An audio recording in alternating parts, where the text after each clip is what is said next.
ওম গাম গণপতে নমঃ। ওম হ্রিম হ্রিম শ্রীম শ্রীম লক্ষ্মী বাসুদেবায় নমঃ।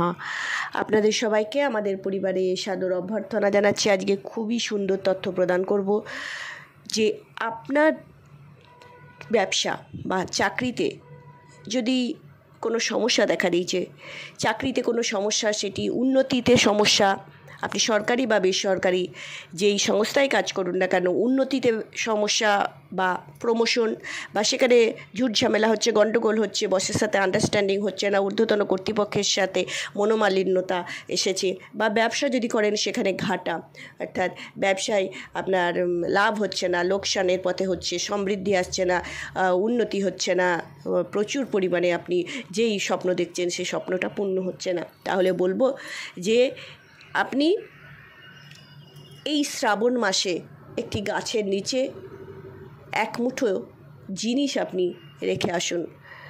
সেই জিনিসটি কীভাবে রাখবেন সে সম্পর্কে আমরা আপনাদেরকে জানাবো। তার আগে আপনাদেরকে আমরা অনুরোধ করব, চ্যানেলটিকে সাবস্ক্রাইব করে পাশে থাকা বেল আইকনটি ক্লিক করবেন। আমাদের ভিডিও ভালো লাগলে লাইক করবেন, শেয়ার করবেন, ভিডিওটি অবশ্যই শেষ পর্যন্ত দেখবেন। আপনাদের যদি কোনো প্রশ্ন থাকে, সেটা জ্যোতিষ সম্পর্কিত বা সনাতনী শাস্ত্র সম্পর্কিত বা আপনাদের সাংসারিক জীবনে উন্নতির জন্য আপনাদের যদি কোনো প্রশ্ন থাকে, সেগুলো অবশ্যই আপনারা, বা স্বপ্ন বিজ্ঞান সম্পর্কে জানতে যদি আপনারা সমস্ত কিছু, আপনার হস্তবিদ্যা, আপনারা বাস্তুবিদ্যা, আপনারা বাস্তুশাস্ত্র, তারপরে আপনারা যে অঙ্কশাস্ত্র মানে নিউমোলজি, যা কিছু যে কোনো জিনিস সম্পর্কে আপনাদের প্রশ্ন থাকলে আমাদেরকে আপনারা অবশ্যই সেটা পাঠাবেন। তবে একটাই অনুরোধ, একটু ধৈর্য রাখবেন, সেই প্রশ্নের উত্তর অবশ্যই দেবো। সঙ্গে থাকতে হবে, সাথে থাকতে হবে, ধৈর্য রাখতে হবে, তাহলেই কিন্তু মনোবাসনা পূর্ণ হবে। চলুন আমরা আজকে আমাদের যে আলোচ্য বিষয় সেটি আমরা শুরু করি।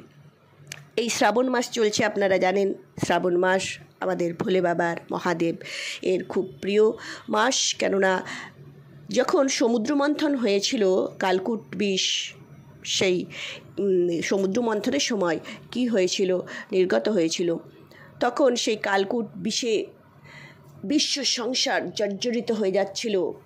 ত্রাহি ত্রাহি রব প্রাণীকুলকে বাঁচানোর জন্য মহাদেব স্বয়ং এগিয়ে এসেছিলেন এবং তিনি কালকূট বিষ গ্রহণ করেছিলেন। তাই তার নাম হয়েছিল নীলকণ্ঠ।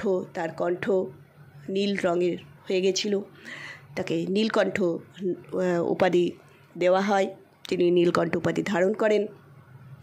কিন্তু এই বিষের জ্বালায় তিনিও সাময়িক হলেও, একটা সেকেন্ডের জন্য হলেও তিনি একটু কষ্ট পেয়েছিলেন এবং তিনি কী করেছিলেন, সমস্ত দেবী মিলে তাকে সেই বিষের জ্বালা থেকে অব্যাহতি দেওয়ার জন্য বিভিন্ন পদ্ধতি অবলম্বন করেছিলেন। তার মধ্যে জলধারা একটি অন্যতম অঙ্গ বা অংশ ছিল, ধুতরা ছিল, ধুতরার ফল, তারপরে ভান ছিল, দুধ ছিল, এগুলো সব শীতলতা প্রদানকারী জিনিস। তাই তো আমরা এগুলো ভোলে বাবাকে প্রদান করি।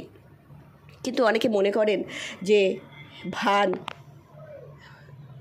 ভোলে বাবাকে আমরা প্রদান করছি কোন অর্থে সেটা জানেন না, শীতলতা প্রদান করার জন্য, যে বিষের জর্জরিত হওয়া আর যে কষ্ট সেটা লাঘব করার জন্য। আর মানুষে কী করেন, ভোলে বাবাকে দিয়ে সেটি গ্রহণ করেন, আমি তো বাবার ভক্ত বলে। এটা যে কতটা অপরাধ সেটা তারা যদি শাস্ত্র পড়েন, শিব পুরাণ পড়েন, তাহলে তারা অবশ্যই উপলব্ধি করতে পারবেন। লিঙ্গ পুরাণেও অবশ্যই উপলব্ধি করতে পারবেন, জানতে পারবেন। তাই আমরা বারবার বলি যে শাস্ত্র পড়ুন, শাস্ত্র পড়ে আপনারা জানুন যে সনাতন ধর্মে কি মণিমুক্ত থরে থরে সাজানো আছে।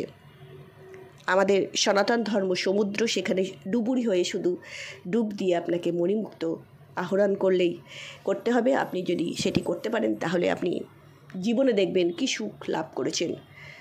পৃথিবী আপনার হাতের মুঠোয় থাকবে। দেবদেবীর কৃপা আপনি লাভ করতে পারবেন, পরমেশ্বর পরমাত্মার সাথে মিলিত হতে পারবেন, একাত্ম হতে পারবেন।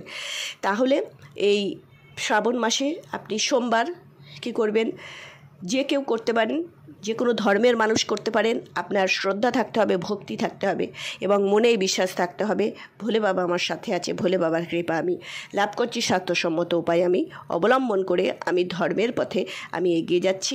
আমি কোনো অযোগ্য কাজ করছি না বা বিধর্মী কোনো কাজ করছেন, এটা মাথায় রাখবেন। এক মুঠো আপনি মুগ নেবেন, সবুজ মুগ, গোটা মুগ, যেটা বাজারে কিনতে পাওয়া যায়, সবুজ মুগ, গোটা মুগ এক মুঠো নেবেন। এই যে সবুজ মুগ, এটি বুধকে রিপ্রেজেন্ট করে, আর বুধ ব্যবসার সাথে, বুদ্ধিমত্তার সাথে জড়িত, অর্থাৎ এগুলোকে রিপ্রেজেন্ট করে বুধ। বুধ আমাদের ধন সম্পত্তি এনে দেয়, বুধকে বলা হয় রাজপুত্র। তাই কি করবেন, এক মুঠো মুগ নেবেন। এই মুগকে আপনি আপনার আশেপাশে এলাকায় আপনি খুঁজবেন যে বেল গাছ কোথায় আছে। একটি বেল গাছ, আগেই বলি ফলন্ত বেল গাছ হবে। এবারে বলবেন বাড়িতে যে বেল গাছ লাগানো আছে সেটিতে করলে হবে না, সেটি করলে হবে না। বড় বেল গাছ, ফলন্ত বেল গাছ, সেই বেল গাছের নিচে যাবেন। বেল গাছের নিচে গিয়ে আপনি এক মুঠো মুগ সেখানে অর্পণ করবেন ভোলে বাবার নাম করে, আপনার মনোবাসনা বলবেন এবং একটু জল প্রদান করবেন। একটি ঘিয়ের প্রদীপ জ্বালিয়ে দেবেন। এবারে বলে রাখি, ঘিয়ের প্রদীপ তো জ্বালাবেন, তাহলে ঘিয়ের প্রদীপের সলতে বা পোলতেটা কেমন হবে? দেখুন, প্রদীপ আপনি ছোটো নিন, বড় নিন, অসুবিধা নেই। সলতে বা পোলতেটা কিন্তু ঊর্ধ্বমুখী হবে, মানে সেটা লম্বা বাতির হবে না, গোল বাতি, গোল গোল সলতে বা পোলতে হবে, মাথায় রাখবেন। এটি আপনি কখন করবেন? দেখুন, এটি আপনি সন্ধ্যের পর করতে পারেন, আপনি সারাদিনে যখন ইচ্ছা করতে পারেন। শুদ্ধ আচার করেই করবেন, অর্থাৎ স্নান আদি ক্রিয়া সম্পন্ন করে করবেন এবং মনে এই বিশ্বাস নিয়ে করবেন যে আপনি আপনার যে মনোবাসনা সেটি পূর্ণ হবেই, ভোলে বাবার কৃপা লাভ করবেন। আর আরেকটি কথা বলে রাখি, বলবেন কতবার করব। দেখুন, আপনি শ্রাবণের যতগুলো সোমবার পড়ছে সেই সোমবারে করতে পারেন, পুরুষ মহিলা সবাই করতে পারেন। দেখুন, বরের ব্যবসা বা পুত্রের ব্যবসা বা চাকরি জন্য তার মা বা তার স্ত্রী করবে না তা কিন্তু নয়, করতেই পারে। কেননা একে অপরের সাথে জড়িত, একে অপরের পরিপূরক। সন্তানের সাথে মায়ের এবং স্বামীর সাথে স্ত্রীর একটা আলাদা সম্পর্ক, সূক্ষ্ম সম্পর্ক, বন্ধন।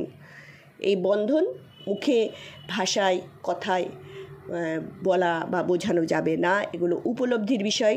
তাই অবশ্যই করতে পারেন, কোনো অসুবিধা নেই, বা স্বয়ং করতে পারেন। করুন, উপকৃত অবশ্যই হবেন। উপকৃত হন, ঈশ্বর আপনাদের সাথে থাকুন, আপনারা আপনাদের মনোবাসনা পূর্ণ করুন, এই কামনায় করি। ভালো থাকবেন। হরি ওম।